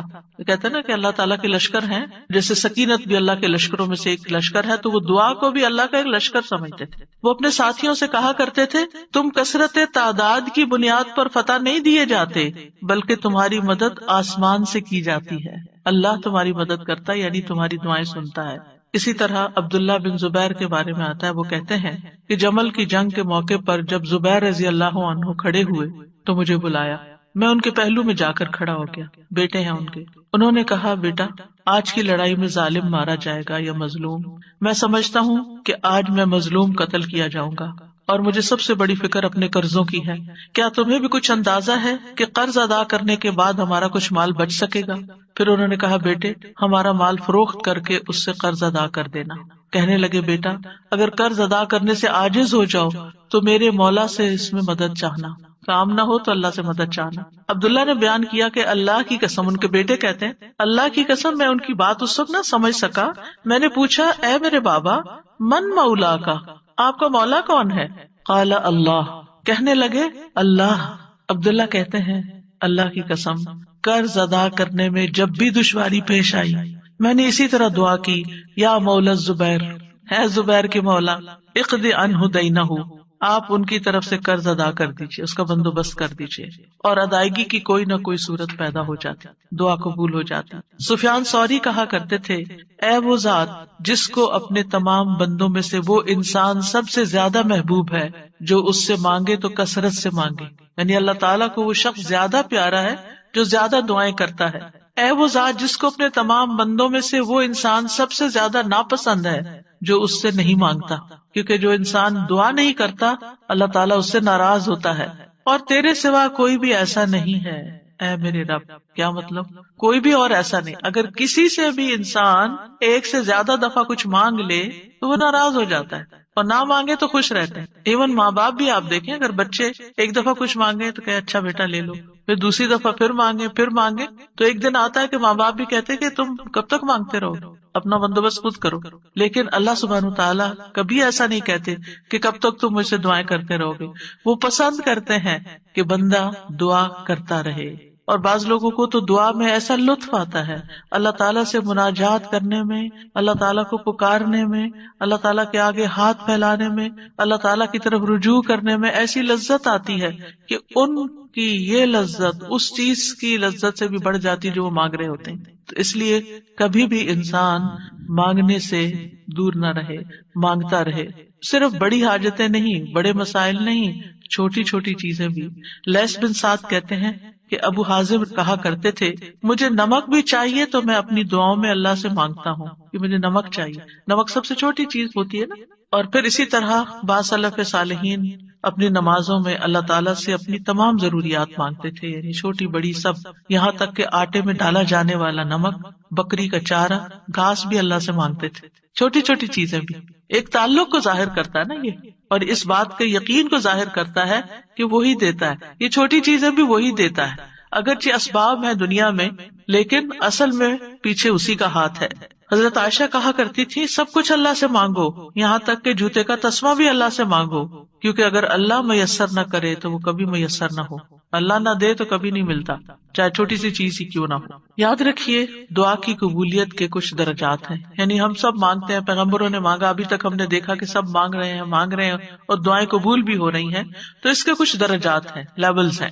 رسول اللہ صلی اللہ علیہ وسلم نے فرمایا، اگر کوئی شخص اللہ سے دعا کرتا ہے تو اس کی دعا ضرور قبول ہوتی ہے، اس کی دعا ضرور قبول ہو جاتی ہے، خواہ دنیا میں اسے وہ چیز دے دی جائے، یعنی جو مانگ رہا ہے وہ یہیں مل جائے، یا اس کے لیے آخرت میں ذخیرہ بنا دیا جائے، یا پھر اس دعا کے بقدر اس کے گناہوں کا کفارہ ادا ہو جاتا ہے، بشرطے کہ اس کی دعا کسی گناہ یا قطع رحمی کے لیے نہ ہو اور وہ جلدی نہ کرے۔ تو تین چیزیں ہو گئی، یا وہی چیز مل گئی جو مانگی، یا پھر آخرت کے لیے جمع ہو گئی، کہ وہاں بدلہ ملے گا، یا پھر دنیا میں کیے جانے والے گناہوں کا کفارہ ہو گیا۔ بعض اوقات انسان اللہ کی نافرمانی کی کچھ کام کر رہا ہوتا ہے، مثلا نماز کے لیے صبح وقت پہ نہ اٹھنا۔ کچھ لوگ روٹین میں ریگولرلی دیر سے فجر پڑھتے ہیں، رات کو دیر سے سوتے ہیں، صبح دیر سے اٹھتے ہیں۔ اگر ان کو سمجھایا جائے تو وہ کہتے ہیں ہم پڑھ تو لیتے ہیں نا، جب اٹھتے ہیں پڑھ لیتے ہیں۔ بھئی کبھی کبھار تو ایسا ہو جائے، لیکن روز کا یہ اگر کام ہو جائے تو یہ کوئی معمولی چیز ہے؟ یہ اللہ کی نافرمانی ہے۔ اور ایسی اور بھی چیزیں ہو سکتی ہیں زندگی میں جو ہم اللہ کے حکم کی نافرمانی کر رہے ہوتے ہیں۔ آپ کو یاد ہوگا کہ جب میں نے رمضان کا لیکچر دیا تو اس میں سب سے پہلے یا ایھا الذین آمنوا پہ بات ہوئی تھی۔ یا ایھا الذین آمنوا، اے لوگو جو ایمان لائے، تم پہ روزے فرض کر دی، یعنی روزے رکھو۔ اور کتنے ہی اللہ تعالیٰ کے احکامات ایسے ہیں جو اللہ تعالیٰ مومنوں سے ان کو فلفل کرنے کے لیے کہتا ہے، لیکن کیا ہم وہ سارے فلفل کر رہے ہیں؟ اگر ہماری کوئی بات نہ مانے تو ہم کتنے ناراض ہوتے ہیں۔ کوئی بچہ ہماری بات نہ سنے، مثلا شور کر رہا ہے، ہم کہتے چپ ہو جاؤ، نہیں چپ ہوتا، پھر آپ کہتے دیکھو چپ ہو جاؤ، شور نہیں کرو، دیکھو بھائی کو نہیں مارو، ایک دفعہ، دو دفعہ، تین دفعہ، پھر اٹھ کے کیا کرتے ہیں؟ پھر لگانی پڑتی ہے نا۔ کیوں لگانی پڑتی؟ تاکہ فساد ختم ہو، لڑائی ختم ہو۔ ویسے نہیں وہ مان رہا، ہمارا بھی یہی حال ہے۔ اللہ تعالیٰ ہمیں ڈھیل دیے رکھتے ہیں، یہ غلط کام نہیں کرو، نہیں کرو، نہیں کرو، مختلف چانسز ملتے رہتے ہیں، نہیں چھوڑتے، پھر اللہ تعالیٰ کسی مشکل میں ڈال دیتے ہیں۔ اب بندے بنو گے تم، اب آؤ گے میری طرف۔ پھر بندہ اللہ کی طرف رجوع کرتا ہے، پھر توبہ کرتا ہے، پھر معافیاں مانگتا ہے، پھر دعائیں کرتا ہے، پھر اللہ سبحانہ وتعالیٰ اس کی دعا سن لیتا ہے اور اس کے پچھلے گناہ معاف ہو چکے ہوتے ہیں۔ جب تک دعائیں کرتا رہتا ہے، وہ عبادت کی حالت میں ہوتا ہے نا، تو اس عبادت سے ان الحسنات یذھبن السیئات، گناہ جب معاف ہو جاتے ہیں، بندہ نکھر کے ٹھیک ہو جاتا ہے، پھر اس کی دنیا کی مشکل آسان ہو جاتی ہے اور آخرت میں بھی اس کی صفائی ہو چکی ہوتی ہے، گناہ کم ہو چکے ہوتے ہیں۔ ہمیں سمجھ نہیں آ رہی ہوتی کہ یہ ہمارے ساتھ کیا ہو رہا ہے، ہماری دعا کیوں نہیں قبول ہو رہی، لیکن وہ قبول ہو رہی ہوتی ہے، وہ کہیں اور کام کر رہی ہے، وہ کسی اور طریقے سے قبول ہو رہی ہے، وہ گناہوں کی معافی کا ذریعہ بن رہی ہے۔ اسی لیے دعا کا ایک طریقہ کیا ہے؟ صرف استغفار کرنا۔ جیسے نوح علیہ السلام نے کہا تھا فَقُلْتُ اسْتَغْفِرُوا رَبَّكُمْ إِنَّهُ كَانَ غَفَّارًا يُرْسِلِ السَّمَاءَ عَلَيْكُمْ مِدْرَارًا، قحط سالی ہو گئی، بارشیں رک گئی، استغفار کرو، بارشیں برسنے لگیں گی۔ تمہارے گناہوں کی وجہ سے رکی تھی، توبہ کر لو، پھر حالات اچھے ہو جائیں گے۔ سارے مل کے توبہ کرو، پوری قوم توبہ کرے، اسی لیے وہ صلاۃ الاستسقاء پڑھی جاتی ہے، سب مل کے دعا کرتے ہیں اللہ تعالیٰ سے۔ تو نبی صلی اللہ علیہ وسلم نے فرمایا بشرطے کہ اس کی دعا کسی گناہ یا قطع رحمی کے لیے نہ ہو اور وہ جلدی نہ کرے۔ صحابہ نے عرض کیا یا رسول اللہ جلدی سے کیا مراد ہے؟ آپ نے فرمایا یہ کہے کہ میں نے اللہ سے دعا کی لیکن اس نے قبول نہیں کی، یہ نہ کہے کبھی۔ بعض اوقات کوئی شخص اپنا مسئلہ بتاتا ہے نا اور اس کو حل یہ بتایا جاتا ہے دعا کرو، تو کہتے ہیں دعا تو بہت کی ہے، پھر اور کیا کرنا ہے؟ پھر بھی دعا ہی کرنی ہے، ابھی اور بھی کرنی ہے، ابھی کاؤنٹ پورا نہیں ہوا، ابھی ٹائم پورا نہیں ہوا۔ جب تک وہ ٹائم نہیں آتا تمہیں مانگتے چلے جانا ہے، مانگتے رہو، اسی میں فائدہ ہے۔ تمہیں نہیں پتا تمہارے لیے کتنا بڑا اجر اکٹھا ہو رہا ہے۔ اگر آج وہ قبول ہوگی نا تم پھر مستی میں آ جاؤ، کیونکہ اللہ تعالیٰ کو زیادہ پتا ہے نا کہ اس بندے کو اگر میں نے یہ چیز دے دی اس کی تو آخرت خراب ہو جائے گی۔ آپ کو نہیں پتا ہوتا کہ آپ اگر اپنے بچے کو اس ایج میں گاڑی لے دیں گے تو وہ کیا کرے گا، اس ایج میں فلاں چیز دے دیں گے تو کیا کرے گا۔ حالانکہ آپ افورڈ کر سکتے ہیں، آپ اس کو دے سکتے ہیں، لیکن کیوں نہیں کوئی چیز دیتے اس وقت جب وہ مانگ رہا ہوتا ہے، آپ کی منتیں کر رہا ہوتا ہے، دائیں بائیں آگے پیچھے، دن رات آپ کے پیچھے بچے پڑ جاتے ہیں۔ مجھے یاد ہے کہ میرے ایک بچے کو جب فون چاہیے تھا تو پیچھا ہی نہیں چھوڑتا تھا، دن رات میرے پیچھے، دن رات میرے پیچھے۔ میں نہیں دینا چاہتی تھی کہ ابھی وہ ایج نہیں میچورٹی کی کہ جس میں فون دیا جائے، تو کیا میں ظالم تھی؟ نہیں، اسی کی خاطر، اسی پر مہربانی اور اسی کے فائدے کی خاطر نہیں دینا چاہتی۔ یہ تو ہم انسان ہیں کم عقل، چھوٹی سی عقل میں تھوڑی سی بات سمجھ جاتے ہیں کہ ابھی یہ چیز نہیں دینی۔ اسی طرح آپ کے گھر میں مثلاً کوئی شوگر کا پیشنٹ ہے، اس کا من پسند کھانا رکھا ہوا ہے، لیکن آپ اس نحمده ونصلي على رسوله الكريم اما بعد فاعوذ بالله من الشيطان الرجيم بسم الله الرحمن الرحيم رب اشرح لي صدري ويسر لي امري واحلل عقدة من لساني يفقهوا قولي۔ السلام علیکم ورحمۃ اللہ وبرکاتہ۔ پھر اسی طرح آپ دیکھیے کہ استغفار کرنا جسم کے اعضاء کا کفارہ بھی ہے۔ ہر روز انسان کے 360 جوڑوں پر صدقہ واجب ہو جاتا ہے، یعنی ہر روز جب صبح ہم کرتے ہیں تو ہمارے اوپر صدقہ لازم ہوتا ہے، لیکن ہم میں سے ہر ایک کے پاس اتنے پیسے یا اتنا مال و دولت نہیں ہوتا کہ ہم صدقہ کر سکیں۔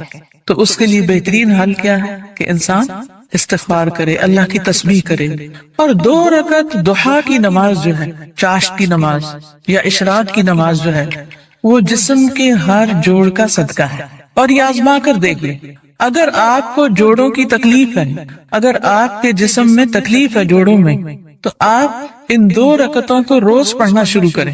اس کا وقت سورج نکلنے سے تقریباً 15-20 منٹ بعد سے لے کر سورج ڈھلنے کے 15-20 منٹ پہلے تک ہوتا ہے، یعنی ظہر کے وقت جب سورج آتا ہے اوپر، تو جب تک وہ زوال سے تقریباً 15-20 منٹ پہلے تک، جیسے اگر 12:15 بجے مثلاً ہے تو زوال ہے تو 11:15 تک یا 11:55 تک آپ پڑھ سکتے ہیں۔ اور اس میں کیا ہے، 2 رکعتیں عام 2 نفل جیسے پڑھتے ہیں، اس کو اپنے اوپر لازم کر لیں۔ جب انسان یہ کفارہ ادا کر دیتا ہے تو اس کی گردن آزاد ہو جاتی، وہ اپنی جان کو دوزخ سے چھڑا لیتا ہے۔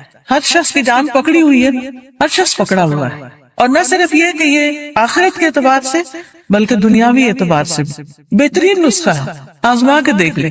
لیکن ہم میں سے اکثر کو یہ پتہ ہی نہیں کہ روز ہم پہ صدقہ واجب ہوتا ہے۔ ہم صدقہ کب کرتے ہیں، صدقہ کب دیتے ہیں، اپنی جان کا صدقہ کب دیتے ہیں؟ جی، جب کوئی بیمار ہوتا ہے پھر اس کی طرف سے بکرا ذبح کرتے ہیں کہ اس جان کے بدلے جان دے دیں، بس، اور جب وہ ٹھیک ہو جاتا ہے پھر ختم کر دیتے ہیں۔ یہ صرف اس وقت کے لیے نہیں ہے صدقہ، یہ صدقہ روز کے لیے ہے، یہ روز صدقہ دینا ہے، اور روز آپ کے پاس اتنے پیسے نہیں ہیں، اور اگر ہے تو وہ بھی دیں، وہ بھی اللہ کے راستے میں کچھ نہ کچھ صدقہ کریں۔ سبحان اللہ، الحمدللہ، اللہ اکبر، لا الہ الا اللہ، استغفر اللہ، استغفر اللہ۔ تو اگر آپ ایک دفعہ استغفر اللہ کہتے ہیں تو 1 جوڑ کا صدقہ ہو گیا، دوسری دفعہ استغفر اللہ کہتے ہیں تو دوسرے جوڑ کا صدقہ نکل گیا، تیسری دفعہ کیا تو تیسرا نکل گیا۔ تو جتنی دفعہ استغفر اللہ کہیں گے اتنے جوڑوں کا صدقہ ہوتا جائے گا۔ کبھی ایسا بھی ہوتا ہے نا کہ انسان کو وقت نہیں ملتا، یا وہ سفر کر رہا ہوتا ہے، یا کبھی کوئی مجبوری ہو جاتی ہے کہ انسان نہیں پڑھ سکتا، تو پھر کیا کرے، ذکر کی کثرت کر دیں، استغفار کی کثرت کر دیں۔ پھر اسی طرح استغفار کو بیماریوں کا علاج بتایا گیا، جیسے میں نے ابھی کہا نا کہ اگر آپ چاہتے ہیں کہ آپ کے جوڑوں کی تکلیف دور ہو جائے تو جوڑوں کا صدقہ دیا کرے روز، اور جوڑوں کا صدقہ روز کیا ہے، 2 نفل اشراق یا چاشت یا ضحیٰ کے۔ اصل میں بہت سے لوگ کنفیوز ہوتے ہیں کہ اشراق اور ضحیٰ اور چاشت یہ کیا ہے، یہ ایک ہی نماز ہے، جیسے تراویح اور قیام اللیل یہ ایک ہی نماز ہے۔ اگر آپ جلدی پڑھیں گے تو اس کو اشراق کہتے ہیں۔ اشراق اس لیے کہتے ہیں کہ ابھی سورج مشرق سے طلوع ہوا ہے اور اس کے تھوڑی دیر بعد 15-20 منٹ بعد آپ نے نماز پڑھ لی۔ جب سورج اچھی طرح چمک جائے تو پھر اس کو ضحیٰ کہتے ہیں، چاشت کا وقت کہتے ہیں۔ ضحیٰ عربی میں کہتے ہیں اور اردو میں چاشت کہتے ہیں۔ اور تھوڑا اور بعد میں پڑھے تو اس کے لیے صلاۃ الاوابین بھی کہتے ہیں اس۔ اور نبی صلی اللہ علیہ وسلم سے 2 سے لے کے 8 رکعتیں ثابت ہیں، چاہے 2 پڑھیں، چاہے 4 پڑھیں، چاہے 6 پڑھیں، چاہے 8 پڑھیں، جو آپ کا دل کر، لیکن کم از کم 2 ضرور پڑھیں۔ پھر اسی طرح استغفار بیماریوں کا علاج ہے۔ اگر کسی کو مثلا ہارٹ پرابلم ہے یا کوئی اور اسی طرح کی کوئی بیماریاں ہیں اس کو، تو اس کے لیے بھی استغفار ہے۔ قتادہ کہتے ہیں کہ یہ قرآن تمہیں تمہاری بیماری اور علاج بتاتا ہے، یعنی قرآن کے ذریعے تمہیں بیماریاں بھی پتہ چلتی ہیں، بیماریوں سے مراد یہاں روحانی بیماریاں اور خاص طور پر ذہنی پریشانیاں اور جذباتی اور دلی پریشانیاں، اور پھر اس کا علاج بھی بتاتا ہے۔ یعنی قرآن شفا ہے۔ قرآن مجید میں آتا ہے شفاء لما فی الصدور، کہ قرآن میں سینوں کے اندر جو ہے یعنی دل ہے ان کے لیے شفا ہے۔ پھر یہ کہا گیا کہ گناہ بیماری ہے، گناہ کیا ہے، بیماری ہے، اور استغفار ان کا علاج ہے۔ پھر اسی طرح جو شخص استغفار کرتا ہے اسے فرشتوں کی دعائیں ملتی ہیں۔ قرآن مجید میں سورۃ الغافر میں آتا ہے الذین یحملون العرش ومن حولہ یسبحون بحمد ربہم ویؤمنون بہ ویستغفرون للذین آمنوا ربنا وسعت کل شیء رحمۃ وعلما فاغفر للذین تابوا واتبعوا سبیلک وقہم عذاب الجحیم۔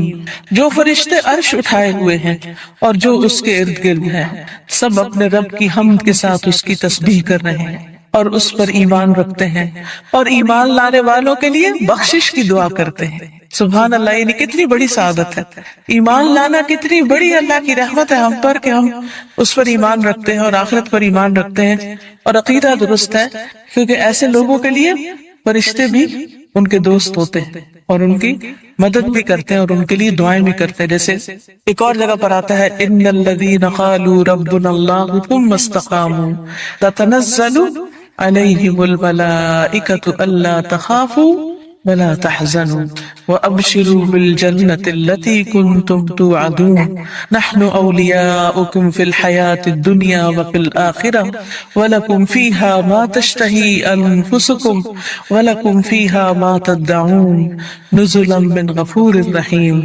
کہ بے شک وہ لوگ جنہوں نے کہا کہ اللہ ہمارا رب ہے، اللہ ہی کو رب مانا، اللہ ہی کو خالق مالک رازق مانا، ثم استقاموا، پھر اسی پہ جم گئے، ادھر ادھر نہیں دیکھا، کسی اور فقیر کے پاس نہیں گئے، کسی اور مزار پہ نہیں گئے، بلکہ کیا کیا؟ صرف اللہ کو اپنا رب مان کر اسی سے دعائیں کی. ان الذین قالوا ربنا اللہ ثم استقاموا، تو کیا ہوتا ہے؟ تتنزل علیہم الملائکہ، ان پر فرشتے اترتے ہیں. اللہ تخافوا ولا تحزنوا، نہ تم خوف کرو نہ تم غم کرو. وَأَبْشِرُوا بِالْجَنَّةِ الَّتِي كُنْتُمْ تُوعَدُونَ، اس جنت کی خوشخبری پاؤ جس کا تم وعدہ دیے جاتے ہو. نَحْنُ أَوْلِيَاؤُكُمْ فِي الْحَيَاةِ الدُّنْيَا، ہم دنیا کی زندگی میں بھی تمہارے دوست ہیں، تمہارے مددگار ہیں، دنیا میں بھی، وَفِي الْآخِرَةِ، اور آخرت میں بھی. وَلَكُمْ فِيهَا مَا تَشْتَهِي أَنفُسُكُمْ، اور تمہیں وہاں وہ ملے گا جو تمہارے دل چاہیں گے، نفس خواہش کریں گے. وَلَكُمْ فِيهَا مَا تَدَّعُونَ، اور وہاں تمہیں وہ ملے گا جو تم طلب کرو، جو بھی مانگو گے مل جائے گا. نُزُلًا مِّن غَفُورٍ رَحِيمٍ، یہ مہمانی ہے اس رب کی طرف سے جو غفور الرحیم ہے. تو اس لیے جو شخص ایمان لا کے اللہ کو اپنا رب مان لیتا ہے، اسی کی طرف رجوع کرتا ہے، اسی سے مدد مانگتا ہے، تو اللہ سبحانہ وتعالیٰ اس کو مدد دیتے ہیں اور فرشتوں کے ذریعے بھی اس کی مدد کرتے ہیں. اور ایسے فرشتے جو اللہ کا عرش عظیم اٹھائے ہوئے ہیں وہ ان کے لیے دعائیں کرتے ہیں. اب دیکھیے کہ ہم سب کہتے ہیں، ایک دوسرے سے کہہ رہے تھے میں بہت پریشان ہوں، پلیز میرے لیے دعا کرو، اس کو کہتے ہیں دعا کرو، اس کو کہتے ہیں دعا کرو. لیکن جو لوگ ایمان لا کر اللہ کی طرف رجوع کرتے ہیں، استغفار کرتے ہیں، تو فرشتے بھی ان کے لیے دعائیں شروع کر دیتے. تو جن کے لیے فرشتے دعائیں کریں ان کو پھر کسی دعا کی کمی؟ پھر آپ دیکھیں ایک اور کام، بلکہ آپ ہی سے پوچھوں گی کون سا ہے وہ کام جس کی وجہ سے فرشتے کیا زمین کی ساری مخلوق دعائیں کرتی ہے، مچھلیاں بھی سمندر میں اور چیونٹیاں بھی زمین میں. کس کس کو پتا ہے؟ سب کو نہیں پتا، سب کو پتا ہونا چاہیے. ٹھیک ہے، وہ کس کے لیے؟ جو لوگوں کو خیر کی بات سکھائے، اچھی باتیں لوگوں کو بتائے، قرآن و حدیث کی تعلیم دے، سیکھے اور سکھائے. ایک جگہ پر سیکھنے والے کے لیے بھی آتا ہے. طالب علم کے لیے کیا خوشخبری ہے؟ فرشتے کیا کرتے ہیں طالب علم کے لیے؟ اپنے پر بچھاتے ہیں، تواضع سے اس کی رسپیکٹ کرتے ہیں. اور ایک اور میں آتا ہے یعنی اس کے اوپر سایہ کرتے ہیں. کتنی بڑی خوشخبری! پھر اس سے اچھا کوئی کام ہو سکتا ہے کہ ہم بھی ایسی مجلسوں میں شریک ہوں، ایسی جگہوں پر جائیں جہاں سیکھنے سکھانے کا کام ہوتا ہے. خود بھی سیکھیں، دوسروں کو بھی سکھائیں، دوسروں کے بھی کام آئیں. جب آپ یہ کام شروع کریں گے تو فرشتے آپ کے لیے دعائیں شروع کر دیں گے، مچھلیاں آپ کے لیے دعائیں شروع کر دیں گی، چیونٹیاں آپ کے لیے دعائیں کریں گی. اور آپ کو پتا ہے کہ جب چیونٹی بھی دعا کرتی ہے تو اللہ تعالیٰ سنتا ہے. ایک دفعہ حضرت سلیمان علیہ السلام اپنے لشکر کے ساتھ نکلے کہ بارش کی دعا کریں. تو آگے گئے تو دیکھا کہ ایک چیونٹی اپنے پیٹ کے بل لیٹی ہوئی ہے اور اپنے ہاتھ اوپر کیے ہوئے ہے، اللہ سے دعا کر رہی ہے کہ یا اللہ تو پانی برسا تاکہ ہماری پیاس ختم ہو، یعنی ہم سیراب ہوں. تو حضرت سلیمان اپنے لشکر کو لے کے واپس چلے گئے کہ اللہ نے اس چیونٹی کی دعا سن لی ہے. تو پرندے بھی، درندے بھی، چیونٹیاں بھی، یہ سب دعائیں کرتے ہیں. تو اگر آپ دین سیکھنے اور سکھانے کے کام میں لگ جائیں گے اور اس کے لیے وقت نکالیں گے تو دنیا اور آخرت کی برکتیں نصیب ہوں. اور آپ کے دل میں ابھی خواہش ہوگی، اللہ اس کو پورا کر دے گا. آپ کی ضرورتیں پوری ہونے لگے گی، آپ کے مسائل حل ہونے لگے گی، آپ کے دل کو راحت اور سکون ملے گا جو دنیا کی کسی اور چیز میں نہیں.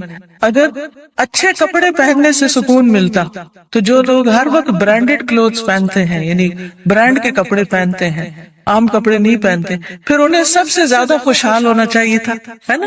اگر خوشی بڑے گھروں میں رہنے سے ملتی تو جو لوگ بڑے بڑے گھر بنائے ہوئے ہیں دنیا میں وہ سب سے زیادہ خوشحال ہونے چاہیے تھے. لیکن آپ دیکھیں کہ دنیا کے ایسے ممالک جہاں پر لوگوں کو ہر سہولت میسر ہے، اگر وہ خود کماتے نہیں تو گورنمنٹ ان کو وظیفہ دیتی ہے، گھر دیتی ہے، ان کے بچوں کی تعلیم کا انتظام کرتی ہے، فری میڈیکل سپورٹ ملتی ہے، لیکن اس کے باوجود وہ خودکشیاں کرتے ہیں.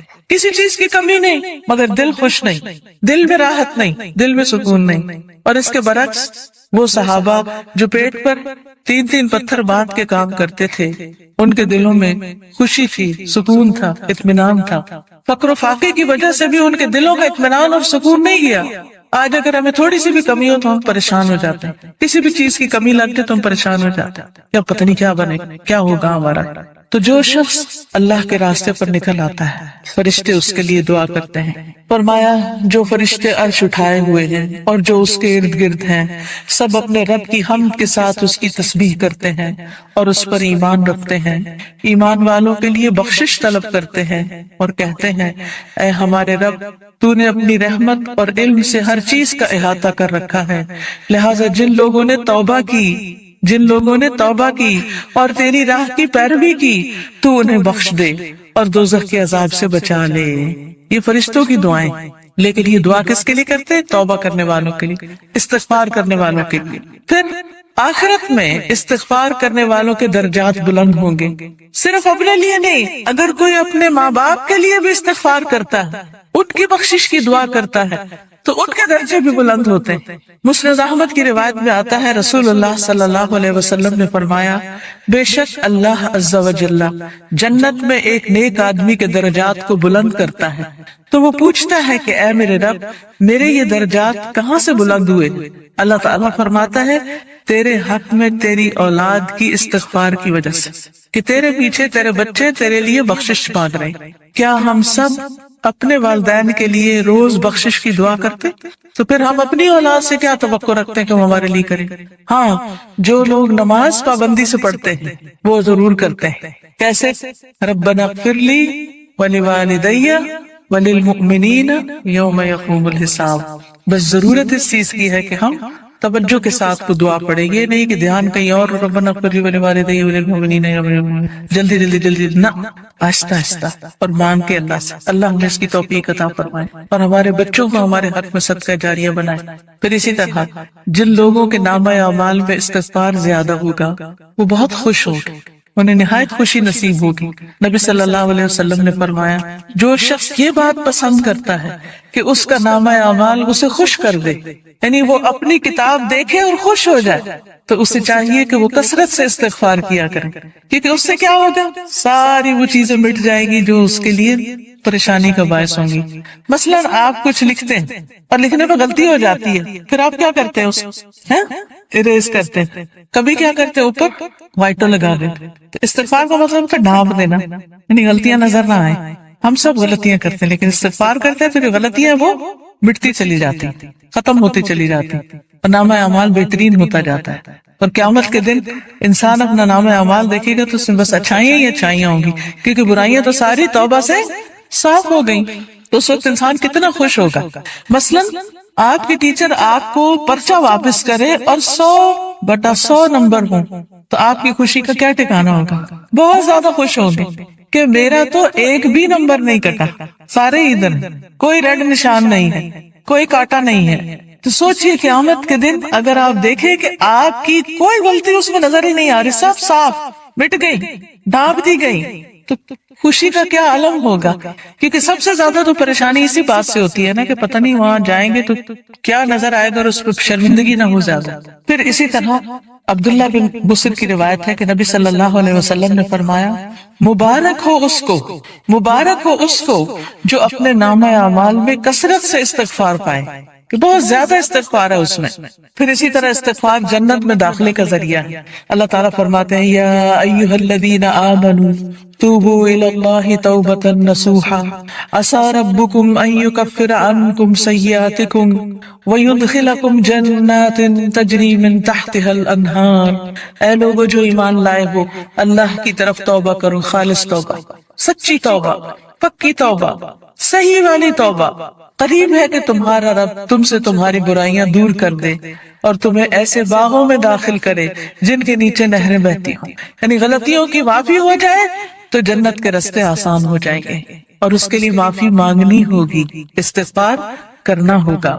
پھر اسی طرح جہنم سے بچنے کا ذریعہ بھی استغفار ہے، کیونکہ کچھ لوگ جہنم میں ڈالے جائیں گے تاکہ ان کو ان کی غلطیوں کی سزا ملے، جب وہ سزا بھگت لیں گے پھر نکال کے جنت میں بھیجے جائیں گے۔ اس وقت بھی آپ کو گرمی لگ رہی ہوگی تو دل گھبرا رہا ہوگا، یہ تو وقتی گرمی، اور ایسی بھی نہیں کہ جس سے انسان کو بہت تکلیف ہو، ٹھیک ہے انکمفرٹیبل ہوتا ہے انسان، وہ الگ بات ہے، لیکن اس میں بھی انسان کیا چاہتا ہے کہ فوراً ہوا میں نکلے، تازہ ہوا میں، اور فریش ہو۔ کہاں آگ میں ہو انسان، ہم میں سے کس کے اندر ہمت ہے کہ وہ آگ کو برداشت کرے؟ کیا کسی کمرے میں، کسی گھر میں، کسی جگہ آگ لگی ہوئی ہو، آپ اس کے اندر جانا پسند کریں گے؟ دور سے بھاگیں گے، دھواں دیکھ کے بھی اس طرف نہیں جائیں گے کہ کہیں وہ آگ پھیل کے مجھ تک نہ آ۔ تو قیامت کے دن ہم میں سے کوئی بھی نہیں جانا چاہے گا، اور اس کا طریقہ کیا ہے؟ پھر ہم دنیا میں ہی کثرت سے استغفار کر لیں، دنیا میں ہی معافی مانگ لیں تاکہ جہنم میں جانے سے بچ جائیں۔ اور اگر معافی نہیں مانگتے تو لا الہ الا اللہ پڑھنے کی وجہ سے جنت میں تو انشاءاللہ جائیں گے، لیکن سزا بھگت، اور وہ سزا بہت سخت ہے، اور نہیں پتا کہ کتنے عرصے کے لیے مل جائے، کیونکہ ہر ایک کی جیل کا وقت جو ہے مخصوص ہوتا ہے۔ رسول اللہ صلی اللہ علیہ وسلم نے فرمایا، اے عورتوں کے گروہ، عورتوں سے خطاب ہے ہم سب سے، اے عورتوں کے گروہ صدقہ کرتی رہا کرو اور کثرت سے استغفار کرتی رہا کرو، کیونکہ میں نے دوزخ میں جانے والوں میں سے زیادہ تر عورتوں کو دیکھا ہے۔ دوزخ کی اکثر آبادی عورتوں پر مشتمل۔ ان عورتوں میں سے ایک عقل مند عورت نے عرض کیا کہ ہماری کثرت سے دوزخ میں جانے کی وجہ کیا ہے؟ عورتیں کیوں زیادہ ہوں گی جہنم میں؟ آپ نے فرمایا، تم لعنت کثرت سے کرتی، دوسروں کو برا بھلا کثرت سے کرتی، گالی گلوچ، اس کو برا بھلا کہہ، اس کی غیبت کر، اس کے اوپر الزام لگا، یہ کر وہ کر، یعنی غلط چیزوں میں زبان کا استعمال ہونا، اور اپنے خامد کی ناشکری کرتی، اس کا کوئی احسان یاد نہیں رکھتی، اس کی کوئی اچھائی یاد نہیں رہتی۔ دیکھیے کوئی انسان کتنا بھی برا ہو لیکن اس میں بھی کوئی نہ کوئی اچھائی ہوتی ہے، تو اگر کسی میں 99 غلطیاں ہیں اور ایک اچھی چیز ہے تو کیا کرنا چاہیے؟ اس کی اچھائی کو یاد کر کے اس کا شکریہ ادا کرنا چاہیے، اس کے ساتھ احسان کرنا چاہیے، اس کی تعریف کر دینی چاہیے کیا فلاں میں یہ اچھائی ہے۔ ہم عام طور پر کیا کرتے ہیں کہ جو ہمیں اچھا لگے اس کی تو کوئی برائی بھی ہمیں نہیں بری لگتی، اس پر بھی ہم خوش ہوتے رہتے ہیں، واہ واہ کرتے رہتے ہیں، اور جو برا لگے اس کی کوئی اچھائی ہمیں نظر ہی نہیں آتی۔ تو یہ نہیں کرنا چاہیے۔ تو حل کیا ہے کامیابی کا؟ کہ ہم ایک طرف نیک اعمال کریں، پھر ان نیک اعمال کی حفاظت کریں، دوسری طرف گناہوں سے بچیں، اور پھر اگر ہو جائے انسان ہونے کے ناطے تو پھر کیا کریں؟ اللہ تعالیٰ سے استغفار کریں۔ اس مقصد کے لیے یہ ایک کارڈ چھپایا گیا ہے جس میں استغفار کی دعاؤں کو اکٹھا کیا گیا۔ کس کس کے پاس ہے؟ اٹھا کے دکھائیں۔ الحمدللہ۔ اور جس کے پاس نہیں ہے وہ اسٹال سے لے بھی سکتے ہیں، ٹھیک ہے؟ تو اب آپ دیکھیے کہ جس کے پاس یہ کارڈ ہے وہ تو ٹھیک، جس کے پاس نہیں لازماً آپ کے پاس ہی ہونا چاہیے، کیونکہ یہ ساری دعائیں ہمیں زبانی یاد نہیں، اور ہم میں سے ہر ایک یہ بھی نہیں کر سکتا کہ جا کے کتابوں میں سے ڈھونڈے، پورے قرآن میں سے نکالے، کتابوں میں سے نکالے، اور پھر یہ دیکھے کہ صحیح کون سی ہے اور کون نہیں، اور پھر ان کو اکٹھا کرے۔ تو الحمدللہ اللہ کے فضل سے یہ دعائیں آپ کے لیے اکٹھی کر دی گئی۔ کوشش کریں کہ ہر روز ان دعاؤں کو آپ پڑھیں، لیکن اگر ہر روز نہیں پڑھ سکتے تو جس وقت آپ کو پریشانی ہو، بے چینی ہو، بیماری ہو، خوف ہو، گھبراہٹ ہو، مرنے کا خوف ہو، آخرت کی پکڑ کا خوف ہو، فکر ہو، آپ کے اندر بے چینی اور اضطراب آ جائے، فوراً استغفار کرنا شروع کریں۔ اس کے بغیر بھی کریں اور اس کے ساتھ بھی کریں۔ اب آپ نکالیے، میں آپ کو یہ کچھ دعائیں کہلوا دیتی ہوں تاکہ ان کا صحیح پروننسیشن آپ کو آتا ہو، صحیح تلفظ آپ کو آتا ہو۔ اس کے علاوہ یہ کچھ اور کتابیں بھی ہیں جیسے محمد صلی اللہ علیہ وسلم کے معمولات وغیرہ، پھر اسی طرح یہ نور العلم کوئی کورس شروع ہو رہا ہے، اس میں داخلے کے پیچھے سے آپ فلائر لے سکتے ہیں۔ اسی طرح قرآن و سنت سے لی ہوئی صحیح دعائیں دعا کیجئے نام کی کتاب میں ہیں، بہت سی دعائیں یہاں پر ملیں گی آپ کو۔ یہ کتاب اگر آپ کے گھر میں ہو تو ہر موقع کی دعا اس میں آپ کے لیے۔ اسی طرح ذکر کے بارے میں کارڈ ہے، جادو کے بارے میں بہت سے لوگوں کے ذہن میں سوال ہوتے ہیں، پریشان رہتے ہیں، تو جادو کی حقیقت پر اور پھر اس کا علاج کیا ہے اس پر یہ کتاب ہے۔ پھر اچھا اخلاق انسان کے نامہ اعمال میں بہت بھاری نیکی ہوگی، تو اس پر یہ کہ اچھا اخلاق ہے کیا کیا کیا کرنا ہوتا ہے، احادیث پر مشتمل یہ کتاب ہے۔ پھر اسی طرح صدقہ و خیرات جو ہے وہ بلاؤں کو ٹالتا ہے، بلا آنے سے بھی روکتا ہے اور جب آ جائے تو اس کو بھی دور کرنے کا ذریعہ بنتا ہے۔ جیسے ایک حدیث میں آتا ہے داؤ مرضاکم بالصدقات، اپنے مریضوں کا علاج صدقے سے کرو، یہ اگر کوئی بیمار ہو جائے تو صدقہ کرنا شروع کر لو، تو صدقہ بھی ایک علاج ہے۔ تو یہ صدقہ خیرات کس طرح ہوتا ہے اس پہ حدیث پر مبنی یہ کتاب ہے۔ پھر اسی طرح رات کو سوتے وقت کے اذکار ہیں، رات کی نیند کیسی ہونی چاہیے اور کیا کرنا چاہیے کیا نہیں کرنا چاہیے، سنتیں کیا ہیں، تو یہ سونے جاگنے کے آداب اور اذکار ہیں۔ جو شخص صبح اور شام کے اذکار کرتا ہے اور رات ذکر کر کے سوتا ہے وہ ان لوگوں میں لکھ لیا جاتا ہے والذاکرین اللہ کثیرا والذاکرات اعد اللہ لهم مغفرۃ واجرا عظیما، کہ اللہ کا ذکر کرنے والے مرد اور بہت زیادہ اللہ کا ذکر کرنے والی عورتیں، اللہ نے ان کے لیے مغفرت۔ نحمده ونصلي على رسوله الكريم اما بعد فاعوذ بالله من الشيطان الرجيم بسم الله الرحمن الرحيم رب اشرح لي صدري ويسر لي امري واحلل عقدة من لساني يفقهوا قولي۔ جیسا کہ آپ سب جانتے ہیں کہ نیا سال شروع ہو چکا ہے محرم الحرام کے مہینے سے۔ محرم اللہ کا مہینہ ہے، ہجری سال کا پہلا مہینہ، اور یہ حرمت والے مہینوں میں سے سب سے آخری مہینہ ہے، یعنی 3 جو پے در پے مہینے ہیں ان میں سے آخری مہینہ ہے۔ اور وہ پے در پے مہینے ذوالقعدہ، ذوالحجہ اور محرم ہیں، اور رجب الگ سے ہے۔ مہینوں کی گنتی کے بارے میں سورۃ التوبہ میں اللہ سبحانہ وتعالیٰ ارشاد فرماتے ہیں بے شک مہینوں کی گنتی اللہ کے نزدیک اللہ کی کتاب میں 12 مہینے ہیں، جس دن اس نے آسمان اور زمین کو پیدا کیا، یعنی اس دن سے اللہ نے 12 مہینے بنائے۔ منہا اربعۃ حرم، ان میں سے 4 حرمت والے ہیں، اور ان مہینوں میں خاص طور پر اپنی جانوں پر ظلم نہ کرو، اس کا حکم دیا گیا۔ صحیح بخاری میں بھی آتا ہے، ابو بکرہ کی روایت ہے کہ نبی صلی اللہ علیہ وسلم نے فرمایا زمانہ گھومتا ہوا اپنی اصلی حالت پر آ گیا ہے جس دن اللہ نے آسمانوں اور زمینوں کو پیدا کیا تھا، کیونکہ عربوں نے مہینوں کی گنتی میں بہت کچھ تبدیلیاں کر دی تھی، کبھی کسی سال میں مہینہ بڑھا دیا، کبھی گھٹا دیا، تو وقت اپنی اصل پہ نہیں رہا تھا۔ لیکن جس سال نبی صلی اللہ علیہ وسلم نے حج کیا اس موقع پر یہ فرمایا کہ یہ حج اپنے اصلی صحیح وقت پر اور صحیح تاریخ کے مطابق ہوا ہے۔ فرمایا زمانہ گھومتا ہوا اپنی اصلی حالت پر آ گیا ہے جس دن اللہ نے آسمانوں اور زمینوں کو پیدا کیا تھا۔ سال 12 مہینوں کا ہے، جن میں 4 مہینے حرمت والے ہیں، 3 تو مسلسل ہیں یعنی ذوالقعدہ، ذوالحجہ اور محرم، اور ایک رجب مضر جو جمادہ اور شعبان کے درمیان میں ہے۔ تو یہ 4 مہینے جو ہیں یہ حرمت والے ہیں، اور ان کی حرمت میں سب سے اہم چیز یہ ہے کہ انسان حرام کاموں سے بچے۔ ویسے تو انسان کو پوری زندگی ہی غلط کاموں سے بچنا چاہیے، لیکن اللہ سبحانہ وتعالیٰ نے ہماری یاد دہانی کے لیے، ہمیں شوق دلانے کے لیے بعض مہینوں کو بعض پر فضیلت بخشی ہے، اور پھر ان میں خاص کام کرنے کو کہا ہے، جیسے رمضان میں روزے رکھنے کا حکم ہے، ذوالحجہ میں حج کرنے کا حکم ہے۔ عربوں کے ہاں رجب میں زیادہ تر عمرہ کیا کرتے تھے، لیکن کوئی خاص اس کی ایسی فضیلت تو نہیں ہے۔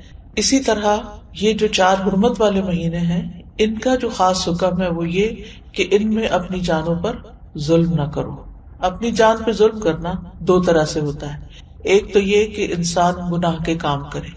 جن مہینوں میں نیک کام کرنے کا ثواب بڑھ جاتا ہے ان مہینوں میں گناہ کرنے کی سزا بھی زیادہ ہوتی ہے اور اس کی ممانعت بھی زیادہ ہوتی ہے۔